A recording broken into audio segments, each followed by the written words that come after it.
नमस्कार, मैं श्रुति त्रिपाठी शुक्ला हिंदी नोट्स के यूट्यूब चैनल पर आपका स्वागत करती हूँ। आज हम बात कर रहे हैं आर्टिकल 19 की, यानी कि राइट टू फ्रीडम की, स्वतंत्रता के अधिकार की, और साथ ही साथ बात करेंगे लैंडमार्क केसेस की, जो कि आर्टिकल 19 से रिलेटेड है। आपको बता दें कि जो राइट टू फ्रीडम है, यानी कि स्वतंत्रता का अधिकार है, इसके अंतर्गत इम्पोर्टेंट सेक्शन है आपका आर्टिकल 19, आर्टिकल 20, आर्टिकल 21 और आर्टिकल 22। तो सबसे मेन सेक्शन है आर्टिकल 19, हम उसकी बात करने जा रहे हैं। आर्टिकल 19 में है क्या? आर्टिकल 19 यानी कि फंडामेंटल राइट्स की अगर हम बात करें तो फंडामेंटल राइट्स में आर्टिकल 19 जो है वह बहुत ही महत्वपूर्ण भूमिका अदा करता है। नेहरू जी ने एक असेंबली में बोला था कि article 19 is a fundamental rights of all the fundamental rights, यानी कि ये फंडामेंटल राइट्स में भी सबसे मेन फंडामेंटल राइट्स है आर्टिकल 19। आर्टिकल 19 को पार्ट 3 का मेरुदंड भी कहा जाता है, यानी कि फंडामेंटल राइट्स की आर्टिकल 19 को रीढ़ की हड्डी कहा जाता है, पार्ट 3 का मेरुदंड भी कहा जाता है। जैसा कि हम सभी जानते हैं कि हमारा देश जो है लगभग 200 सालों से अन्य देशों का गुलाम रहा था। उनके रीति रिवाज, परंपरा, उनके रूल्स रेगुलेशन अप्लाई किया गया था। तो जब हमारा देश स्वतंत्र हुआ और हम लोगों ने प्रस्तावना का निर्माण किया, प्रस्तावना बनाया, तो उसमें हमने स्वतंत्रता के अधिकार की बात की थी। आर्टिकल 19 जो कि एब्सोल्यूट नहीं है, समय समय पर पार्लियामेंट के द्वारा, गवर्नमेंट के द्वारा इस पर प्रतिबंध लगाया जा सकता है। क्योंकि अगर हम संविधान की बात करें तो जो हमारा संविधान है वह मिश्रित संविधान है, यानी कि जहां हम एक तरफ स्वतंत्रता की बात करेंगे, वहीं दूसरी तरफ गवर्नमेंट के द्वारा हम पर कुछ ना कुछ प्रतिबंध भी लगाए गए हैं।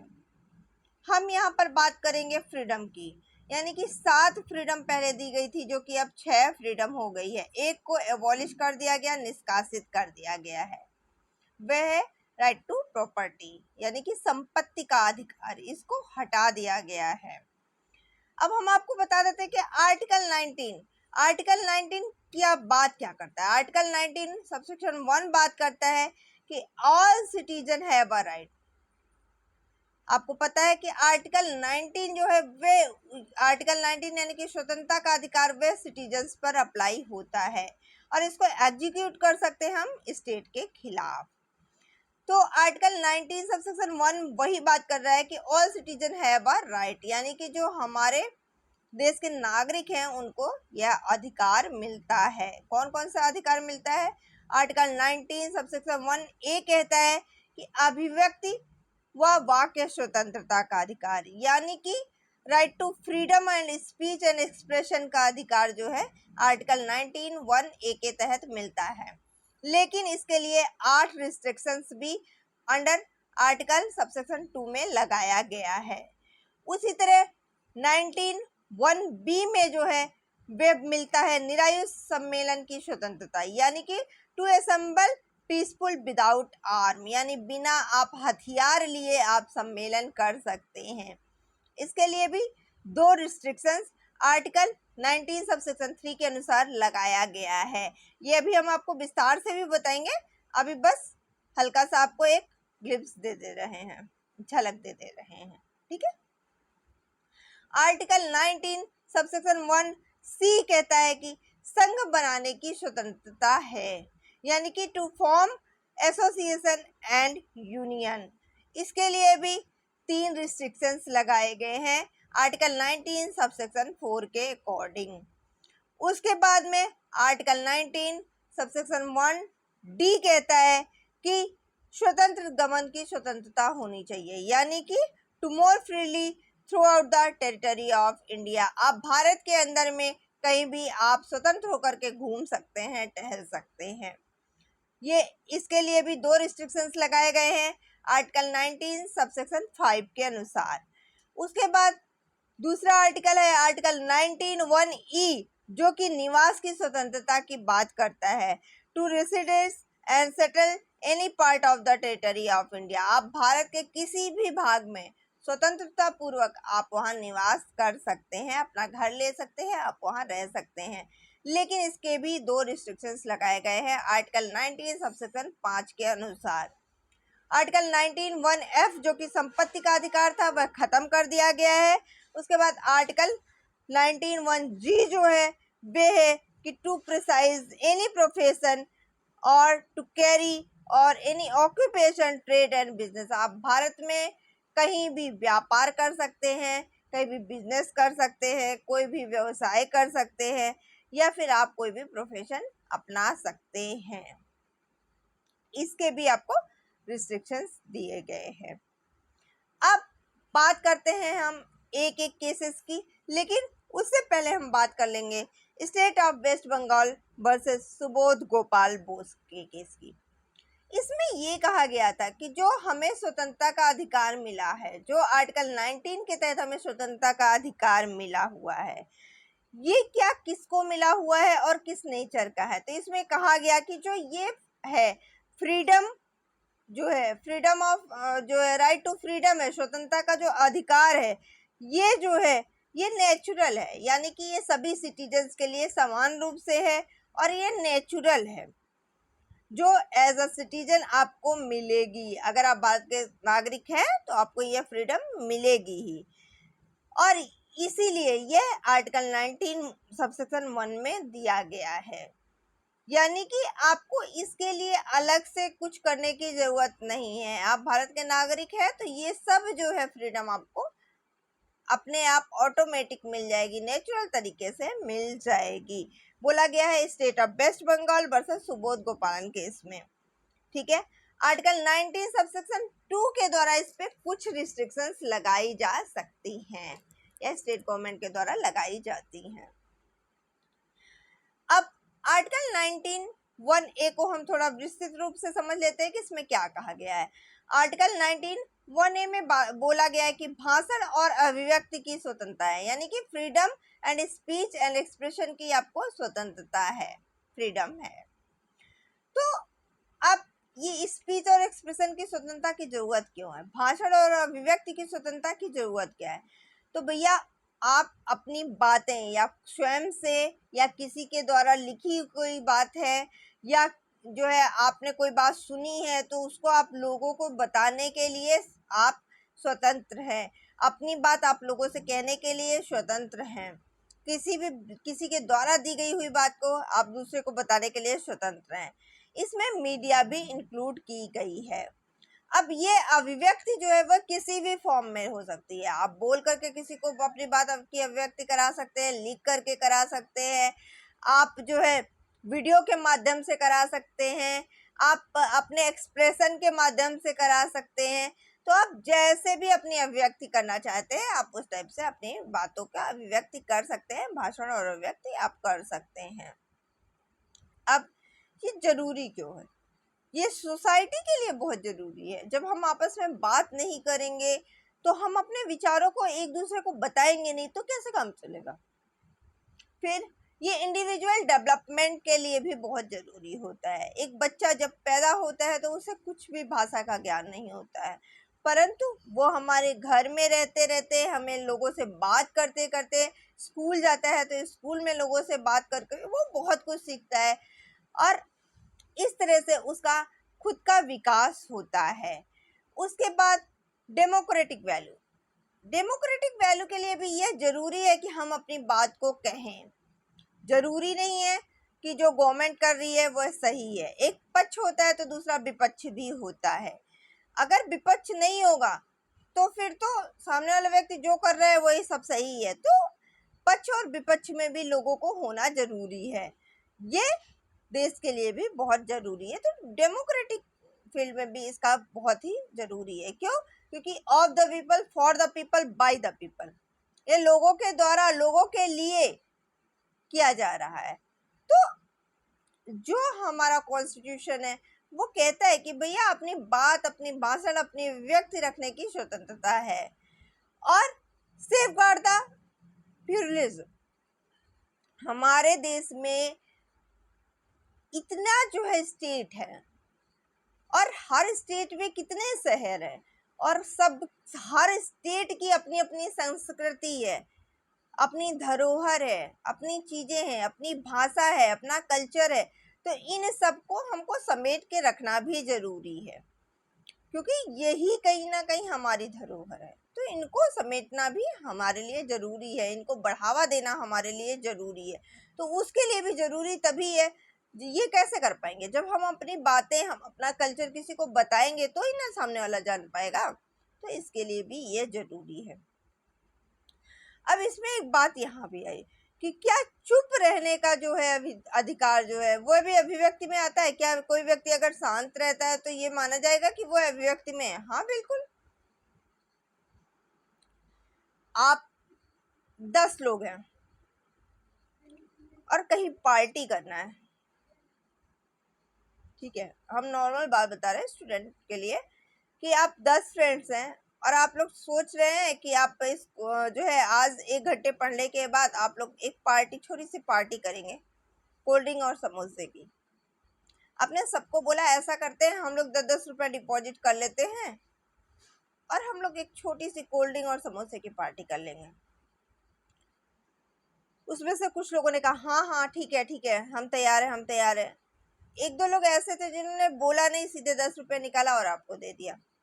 क्यों? क्योंकि आप 10 रुपए का कलेक्शन कर रहे थे। तो वो जो जिन्होंने 10 रुपए आपको निकाल के दे दिया, आपको बोला नहीं कि हाँ ठीक है हम आपके साथ हैं, लेकिन माना तो यही जाएगा ना कि वो आपके साथ है। क्यों? क्योंकि उन्होंने चुपचाप आपको 10 रुपया दे दिए। यानी कि चुप रहना भी अभिव्यक्ति में आता है। चुप रहना भी आर्टिकल 19(1)(a) यानी अभिव्यक्ति के अंतर्गत आता है, अभिव्यक्ति स्वतंत्रता के अंतर्गत आता है। एक केस हम आपको बताने जा रहे हैं, एमेनुअल वर्सेस केरल राज्य। इसमें क्या हुआ कि इसमें राष्ट्रगान हो रहा था स्कूल में, और राष्ट्रगान में सभी बच्चे खड़े होकर के राष्ट्रगान कर रहे थे। उसमें 1-2 बच्चे ऐसे थे जो खड़े थे और वो राष्ट्रगान की मुद्रा में भी थे, परंतु वो मुंह से बोल नहीं रहे थे। उनकी प्रिंसिपल ने देख लिया और उन्होंने कहा नहीं, ये तो राष्ट्रगान का अपमान हो गया। तो हाई कोर्ट ने भी कहा हाँ भैया ये राष्ट्रगान का अपमान है, आपको राष्ट्रगान बोलना चाहिए। लेकिन फिर वो लोग गए सुप्रीम कोर्ट के पास, तो सुप्रीम कोर्ट ने कहा नहीं, अभिव्यक्ति ना करना यानी कि अर्थात चुप रहना भी अभिव्यक्ति की स्वतंत्रता के अधिकार में शामिल है। उन लोगों ने कोई भी राष्ट्रगान का अपमान नहीं किया। वो लोग जो है वो स्टैंड अप मुद्रा में खड़े थे और वो राष्ट्रगान बोल नहीं रहे थे, परंतु राष्ट्रगान का सम्मान कर रहे थे। तो यहाँ से निकल के आया कि कुछ ना बोलना यानी चुप रहना भी अभिव्यक्ति के अंतर्गत आता है, व्यक्ति की स्वतंत्रता के अंतर्गत आता है। उसके बाद दूसरा था केस लॉ आपका local papers versus Union of India, यानी कि लोकल पेपर वर्सेस भारत संघ। ये 1962 का केस है।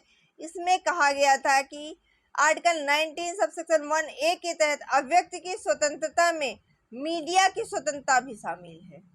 यानी कि मीडिया स्वतंत्र है कि जहां भी जो कुछ भी हो रहा है उसको सही और स्वच्छ रूप से लोगों के सामने प्रदर्शित करें।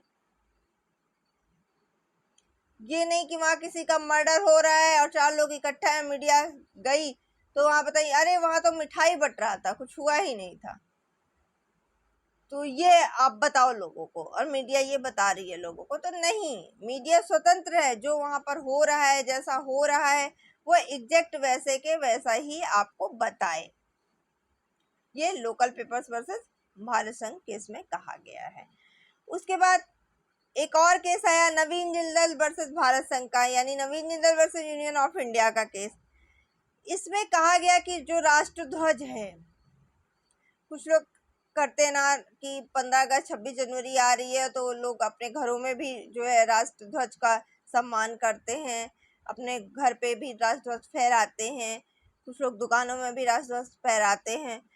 तो उस पे जो है नवीन जिंदल केस में कहा गया कि राष्ट्रीय ध्वज को अपने घर या अपने कार्यालय में फहराना जो है वह भी अभिव्यक्ति की स्वतंत्रता है। आपकी मर्जी हो आप फहराइए, आपकी नहीं मर्जी है आप मत फहराइए, आप राष्ट्र ध्वज का आप ऐसे ही सम्मान कीजिए। सेम चीज नवीन जिंदल वर्सेस भारत संघ में कहा गया है। उसके बाद एक और केस है भारतीय कम्युनिस्ट पार्टी बनाम भरत कुमार का। इसमें सुप्रीम कोर्ट ने कहा कि बंद और हड़ताल में अंतर होता है, यानी हड़ताल जो है वह 19(1)(a) के अंतर्गत आएगा, यानी कि ये मूल अधिकारों की क्षति इससे नहीं पहुंचती है और ये अभिव्यक्ति की स्वतंत्रता में आएगा। परंतु जो बंद का अधिकार है वह उससे क्या होगा कि फ्रीडम जो है आपकी खतरे में पड़ेगी और यह जो है मूल अधिकार में आपका नहीं आएगा। यानी कि कोई आपकी बात नहीं सुन रहा है तो आप हड़ताल करते हैं, तो यह भी आपके भाषण और अभिव्यक्ति की स्वतंत्रता के अंतर्गत आता है। उसके बाद एक और केस लाया है Indian express newspaper versus Bharat संघ का। इसमें ये कहा गया है कि जानने का अधिकार और सूचना का जो अधिकार है वह भी आर्टिकल 19(1)(a) के अंतर्गत आता है, यानी कि right to know and right to information ये भी अभिव्यक्ति के अधिकार में शामिल है, अभिव्यक्ति की स्वतंत्रता के अधिकार में यह भी शामिल है, यानी कि 19(1)(a) में शामिल है, जिसको कि अब आरटीआई बोल दिया गया है। आरटीआई भी आपका भाषण और अभिव्यक्ति की स्वतंत्रता यानी कि freedom and speech and expression में शामिल है। इसके बाद एक केस अभी हाल का केस है, 2011 का केस है सुब्रमण्यम स्वामी का। सुब्रमण्यम स्वामी केस में ये कहा गया था कि जो पॉलिटिकल पार्टी है उसमें राजनीतिक असहमति का अधिकार भी एक मौलिक अधिकार है। जरूरी नहीं है कि हम आपके हर बातों से सहमत हो, कुछ ऐसी भी बातें हो सकती है जिससे हम आपकी बातों से सहमत नहीं हो, तो हम अपने मत को रखने का अधिकार भी रखते हैं, यानी कि ये भी भाषण और अभिव्यक्ति की स्वतंत्रता आर्टिकल 19(1)(a) के अंतर्गत आती है। अब ये तो रह गया कि 19(1)(a) के अंतर्गत क्या क्या आता है, लेकिन सॉरी इसी में आपको कुछ रिस्ट्रिक्शंस बताए गए हैं, जो कि 8 रिस्ट्रिक्शंस हैं आर्टिकल 19 सबसेक्शन 2 के अनुसार दिए गए हैं, जो कि ये इन्फोर्स करता है कि भैया भाषण तो दीजिए, आप अपनी बात को कहने का अधिकार रखते हैं, परंतु ऐसी कोई भाषण ऐसा कोई अभिव्यक्ति मत कीजिए जिससे कि आपकी भारत की जो संप्रभुता है, जो अखंडता है, उस पर कोई आंच आए, यानी कि सोवेरेनिटी एंड इंटीग्रिटी ऑफ इंडिया में कोई आंच नहीं आनी चाहिए, ऐसा कोई भाषण आपका नहीं होना चाहिए। उसके बाद कोई भी जो भी आपकी भाषा है, जो भी अभिव्यक्ति है, जो भी स्पीच है, वह सिक्योरिटी ऑफ स्टेट यानी कि राज्य की सुरक्षा के अंतर्गत होना चाहिए।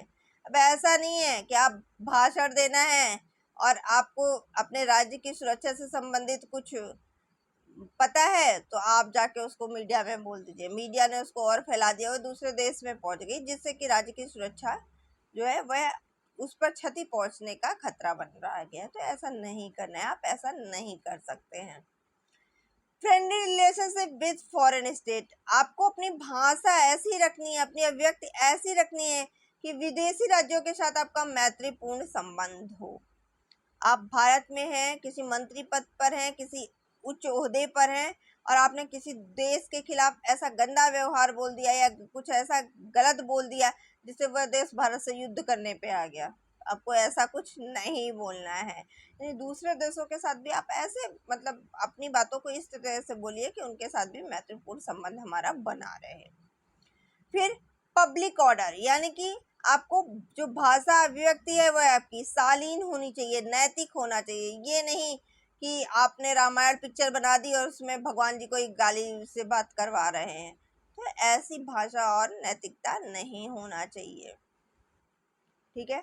उसके बाद अदालत की अवमानना आपको नहीं करना है। जो आपकी भाषा और अभिव्यक्ति है वह डिसेंसी में होनी चाहिए, मोरालिटी में होनी चाहिए, यानी कि आप कोर्ट की अवमानना नहीं कर सकते हैं, कंटेंट आप कोर्ट भी नहीं कर सकते हैं कि अदालत ने कुछ आपको जो है बोला और अदालत ने जजमेंट दिया और आप उसके खिलाफ कार्य कर रहे हो, या सुप्रीम कोर्ट ने कोई जो है डिसाइड किया, रूल बनाया, आप उसके खिलाफ जा रहे हो, आप ऐसा नहीं कर सकते हो।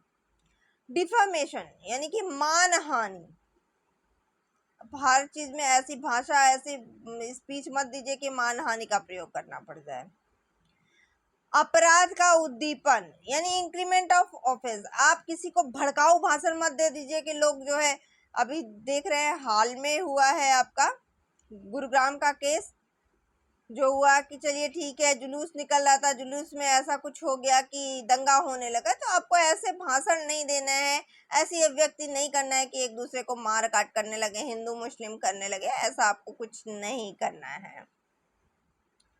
आपको शांतिपूर्ण व्यवहार रखना है। ये रीजनेबल रिस्ट्रिक्शंस आपका आर्टिकल 19 सबसेक्शन 2 में दिया गया है। अब आर्टिकल 19(1)(b) क्या कहता है? आर्टिकल 19(1)(b) कहता है कि भैया शांतिपूर्वक निरायुध सम्मेलन करने का आपका अधिकार है। आप बम लेके नहीं जा सकते, आप वेपन लेके नहीं जा सकते, आप शांतिपूर्ण तरीके से आप जुलूस निकाल लीजिए, आप मीटिंग कीजिए, आप प्रदर्शन कीजिए, आप हड़ताल कीजिए, परंतु शांतिपूर्ण तरीके से कीजिए। आप बम लेकर के सड़क पे जाकर के आप 10 आदमी जा रहे हैं, आप वहाँ बम फोड़ रहे हैं, कह रहे हैं हम सम्मेलन कर रहे हैं, तो आप ऐसा सम्मेलन नहीं कर सकते हैं जिससे किसी को नुकसान ना हो। इसके साथ भी 2 रिस्ट्रिक्शंस है। पहली तो सोवेरेनिटी और इंटीग्रिटी का आप ध्यान रखिए, भारत की संप्रभुता और अखंडता का आप ध्यान रखिए जब भी आप सम्मेलन कीजिए, शांतिपूर्वक सम्मेलन कीजिए। दूसरा पब्लिक ऑर्डर, सार्वजनिक व्यवस्था को बनाए रखिए। ये नहीं कि रोड पे 10 लोगों को निकलने की जगह है आपने 100 लोग जो है वहां से जुलूस निकालने लगे बिना जो है परमिशन के। वहाँ बच्चे स्कूल नहीं जा पा रहे हैं, स्कूल बस रुकी हुई है, आप वहाँ पर जाम लगा रहे हैं, एम्बुलेंस नहीं निकल पा रही, आप वहाँ जाम लगाए हुए हैं, तो आप ऐसा नहीं कर सकते हैं। यानी कि सार्वजनिक व्यवस्था को अभी आपको ध्यान में रखना है अगर आप कुछ इस टाइप से कर रहे हैं तो। आर्टिकल 19(1)(c) कहता है संगठन बनाने का अधिकार है। आप कंपनी बना सकते हैं, आप वॉलंटरली ऑर्गेनाइजेशन बना सकते हैं, आप पार्टनरशिप फॉर्म बना सकते हैं, आप सोसाइटी बना सकते हैं, आप क्लब बना सकते हैं, आप ट्रेड यूनियन बना सकते हैं, आप पॉलिटिकल पार्टी भी बना सकते हैं। और 97 अमेंडमेंट्स के द्वारा अब आप कॉर्पोरेट सोसाइटी भी बना सकते हैं, यानी कि लोगों का ग्रुप आप संघ या फिर संगठन आप बना सकते हैं। यह आपको अधिकार दिया गया है। लेकिन इसमें भी आर्टिकल 19 सबसेक्शन 4 में कुछ रिस्ट्रिक्शंस दे दिए गए हैं कि आप कोई भी संघ बनाइए, संगठन बनाइए, परंतु वह पब्लिक ऑर्डर यानी कि लोक व्यवस्था के खिलाफ नहीं होना चाहिए।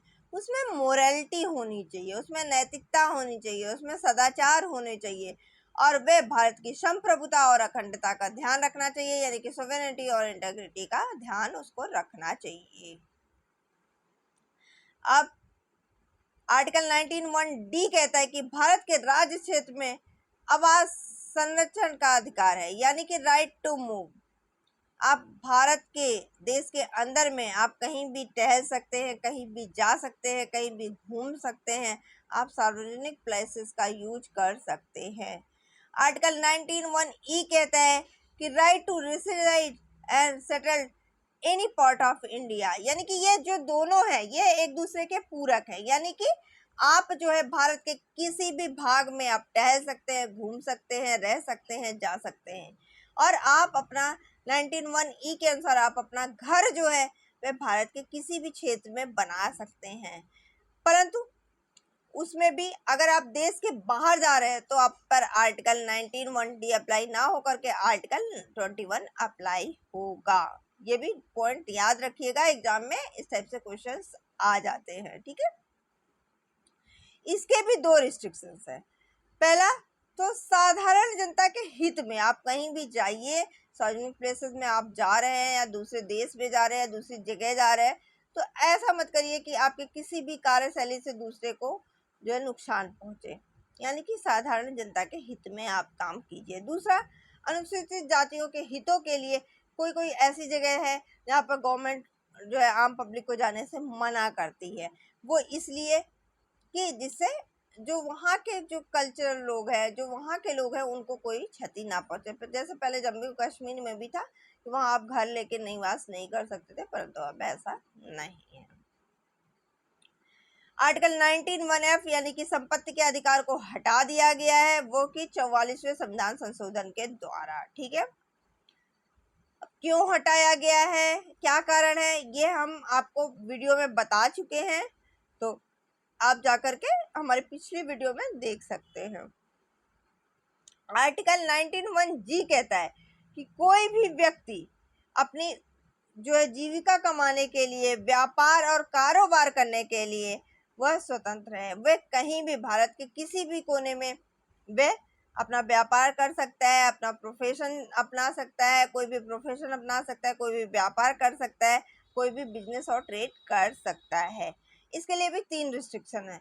जो आप बिजनेस करेंगे, प्रोफेशन अपनाएंगे, जो भी करेंगे वह समान जनता के हित में होना चाहिए। अब ये नहीं कि आप सड़क पे खड़े होकर अफीम बेच रहे हो और आप कह रहे हो यार हम व्यापार ही तो कर रहे हैं।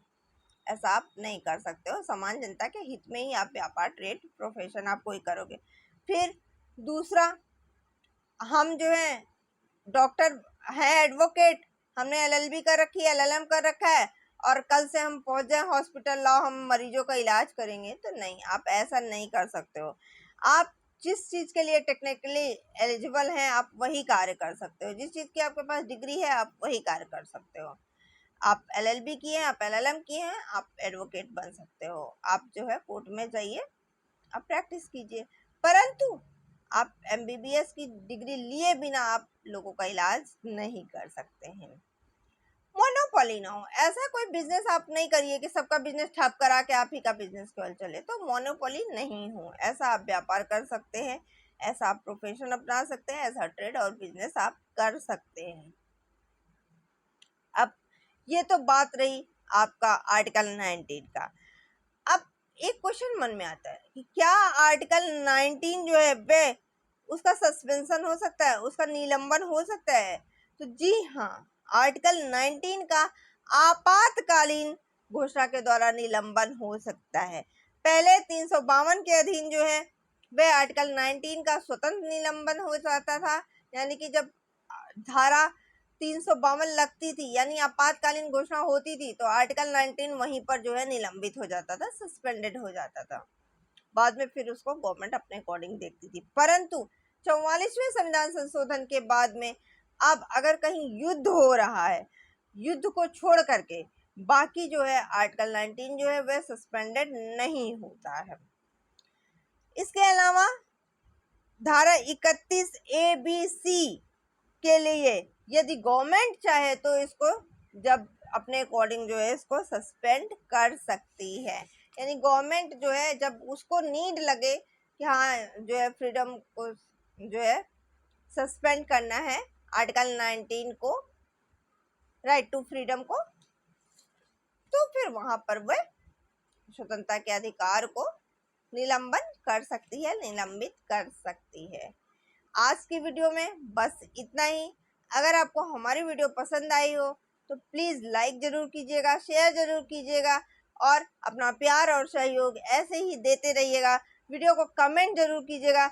जिन्होंने अभी तक बेल आइकन नहीं दबाया है वो बेल आइकन दबा लें, जिससे कि हमारी आगे आने वाली वीडियो आपको लगातार मिलता रहे।